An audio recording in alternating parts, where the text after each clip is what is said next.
Hi, I'm Irma Francis, and I'd like to share a little bit about what has inspired me to do the work that I do. At a very young age, I had what I would call a soul awakening, where there was a realization that I have a human self and I also have a divine self. And it was from this awakening that I began my life. This awakening happened at around 7 or 8 years old. And I became increasingly confused as to why there was so much pain and suffering in the world, because I had made an innocent assumption that everyone had this kind of awakening. I didn't even know it was an awakening. I just was awake. And so I couldn't understand why there was so much pain and suffering in the world, because from the level of soul, or I would rather say from the awareness of soul, we live from a place of unconditional love without fear, and life is full of bliss and joy and peace and harmony, and it's perfection of the soul, totally open and whole, and not needing anything, just an awareness that we're on this earth to explore and have an adventure of the human experience. And a lot of those things I couldn't put into I couldn't communicate it. I just was it. And unfortunately, through that innocent assumption that everyone had this awakening, I invited into my experience a lot of people that kind of were pulling me down into lower vibrations of what life is about, the human condition.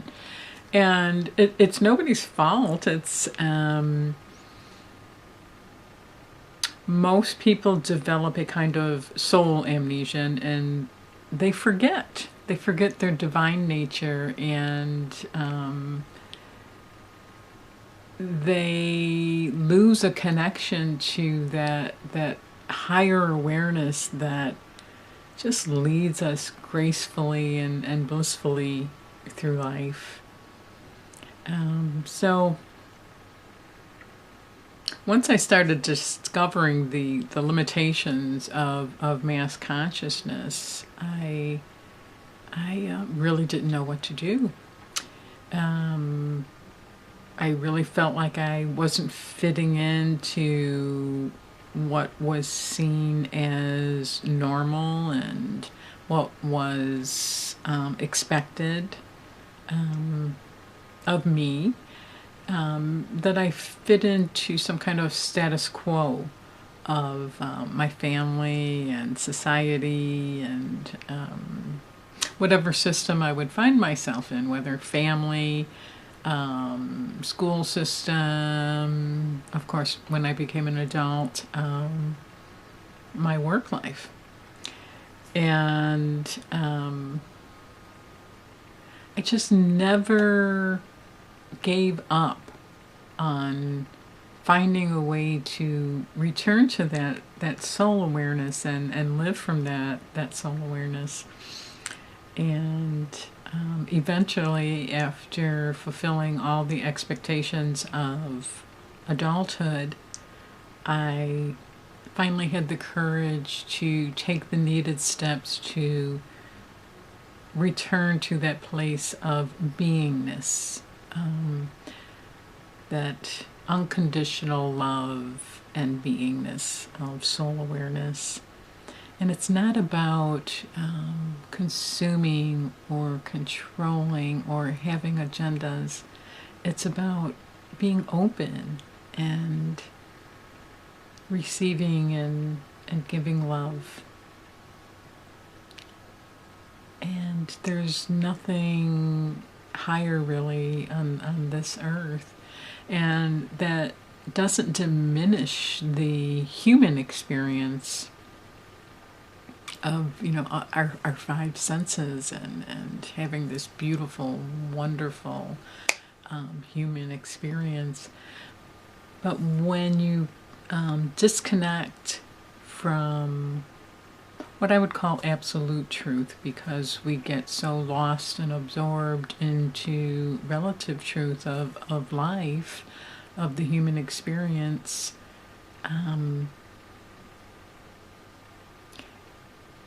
we start to think that thing that feels like it's missing from us is something on the external, and we start to seek and desire and try and fill up that emptiness, and we try and find it in the external, but it's not there. It's not there. It's inside of us. And that's what my work is all about. I started recording a lot of my awarenesses and experiences, and I realized a book of contemplation was taking form. And so I'm in the process of working on that. And the excuse me, the title of that book is called Soulhood, the next stage in our evolution. And I really believe that soulhood is something that's attainable. We think that adulthood, well, I don't want to assume that everyone thinks that adulthood is the last stage of our evolutionary process. I'll just say that I know that it isn't. And there is another stage.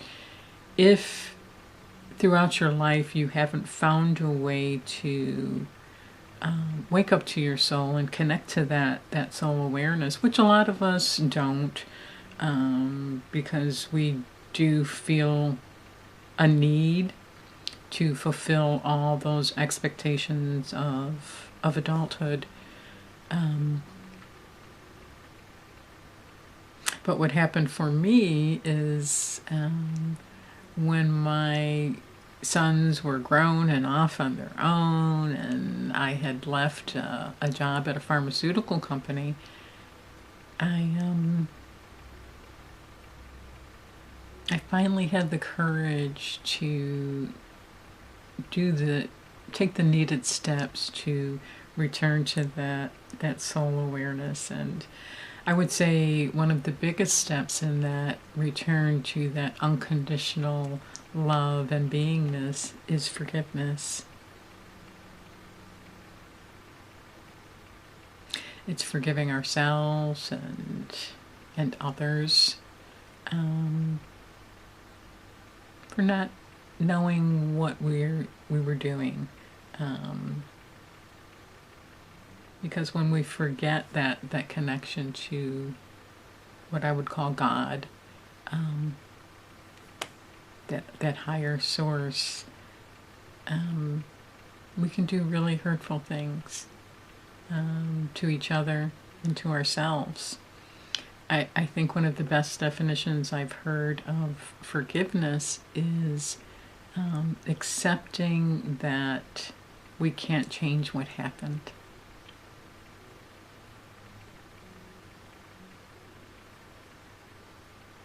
And that's really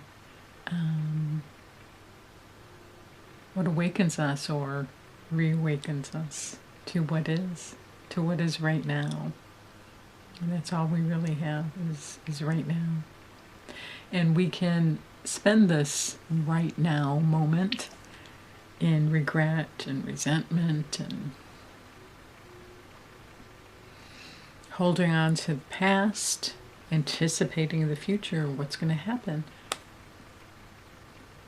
We don't know. We don't know, do we?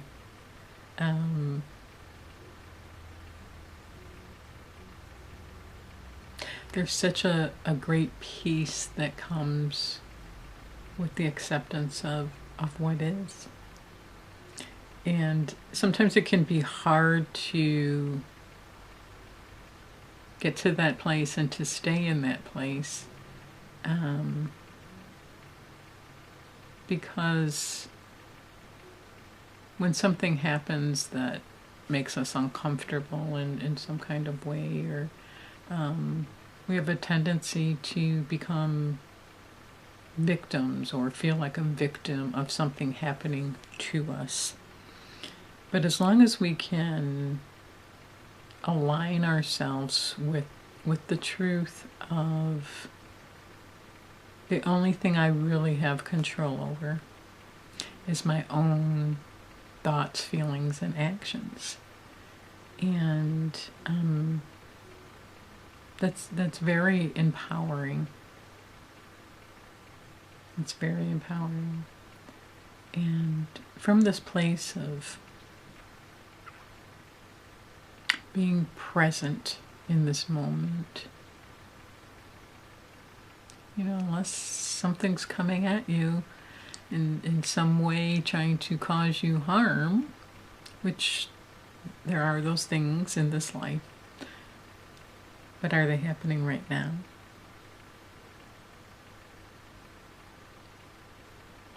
In the stillness of this moment,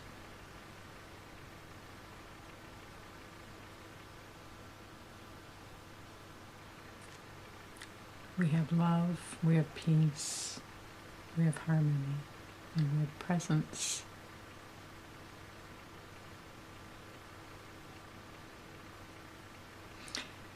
Many years ago, I read a book by Marianne Williamson called A Return to Love. And, that book really sums up a lot of what I'm trying to say in this video. So if you get a chance, read that book, because we can do that. We can return to love, and not the love of the romantic movies and codependent relationships, but an unconditional love, a love of beingness.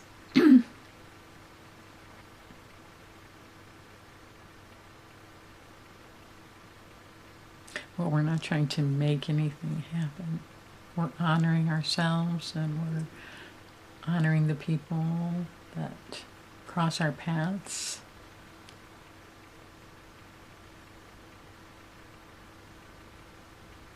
So that's a little bit about what I wanted to share, and what inspired me to do the work that I do, because the experiences that come with those higher dimensional awarenesses of what I call soulhood, it just makes all the human experiences of the five senses, it just magnifies all that. It just brings space to all of that. And there's a great freedom in soulhood. You aren't trying to become something or someone anymore, because the truth is you always were somebody of worth, divine worth. So feel free to call me, email me, contact me through my website. And we can talk more and see what we have to share with each other about this thing called soulhood.